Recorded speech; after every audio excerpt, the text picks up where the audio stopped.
আমের থেকে প্রয়োজনে একটু কাইটে ফেলাই দিব, এতটুক খাবো, একেবারে অরিজিনাল পিওরটা খাবো। মা রে, বিসমিল্লাহির রহমানির রহিম।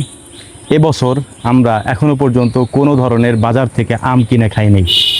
এটার পিছনে কিছু কারণ আছে। আজকে হচ্ছে আমরা আম পাড়তেছি আমাদের নিজেদের গাছের।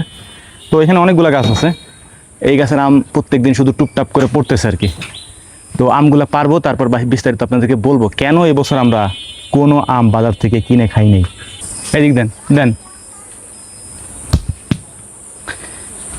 এই দেখেন, এটা হচ্ছে একেবারে পিওর গাছ পাকা আম। না না, ক্যাশ দেন।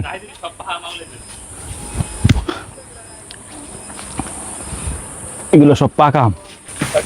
আয় আয় রে, গাছে একটু নাড়া লাগার সাথে গাছ থেকে টাপ টুপ করে আম পড়া শুরু করছে। যাই দিলে তো আমে একবারে মনে পুরো গাছে যত আম আছে পড়া শুরু করবে। আমে দুই একটা পোকা আছে আর কি, মানে পোকা হয় না, এই দেখেন এই যে পোকা আছে, তারপরেও শান্তি, কাইটে কুইটা ফালাইয়া যতটুকু খাইতে পারি আর কি। হ্যাঁ, কারণ যে অবস্থা দেখছি কত কয়েকদিনে আমার আর আমের উপর বিশ্বাস উঠে গেছে।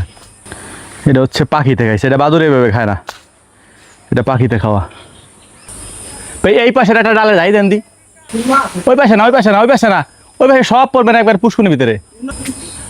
এই ডালে দেন, চালের উপর পড়ুক, পা থাকলে আমার হাতে দেন।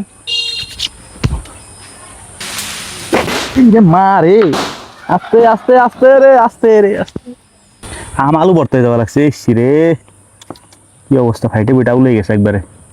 এখন প্রশ্ন জাগতে পারে, প্রথমে বলছি যে এবছর আমরা কোনো আম বাজার থেকে কিনে খাই নাই।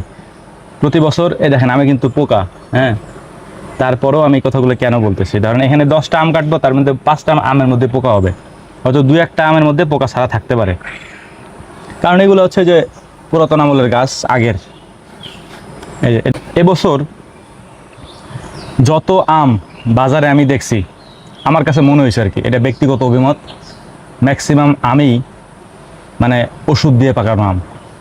ডাক্তার আমার বারবার বলছিল যে নির্ভেজাল জিনিস খাওয়ার জন্যে, হ্যাঁ। তারপরে বাজারে বিক্রিত কলা, তারপর বাজারে বিক্রি করা আম, এই সব জিনিসগুলো দেখে আমার একবারে মন উঠে গেছে। এবছর একটা আমও বাড়িতে কিনে আনি নেই বাজার থেকে, প্রয়োজনে না খাবো তবুও খাবো না। এই যে আমাদের গাছে এই পোকা সহ আম, এই যে ধরেন এই যে পোকা সহ আম আছে এখানে, এই আমের থেকে প্রয়োজনে একটু কাইটে ফেলাই দিব, এতটুক খাবো, একেবারে অরিজিনাল পিওরটা খাবো। আমি যে ফসল উৎপাদন করি বা যেগুলি আমি অনলাইনে বিক্রি করি, আলহামদুলিল্লাহ বুকে হাত দিয়ে বলতে পারি তার প্রত্যেকটা জিনিস 100% পিওর, কারণ আমি নিজে এগুলো উৎপাদন করি এবং আমার নিজের তত্ত্বাবধানে এই কাজগুলো করা হয় এবং প্যাকেটজাত করা হয় এবং আপনাদের কাছ পর্যন্ত আমি পৌঁছাই।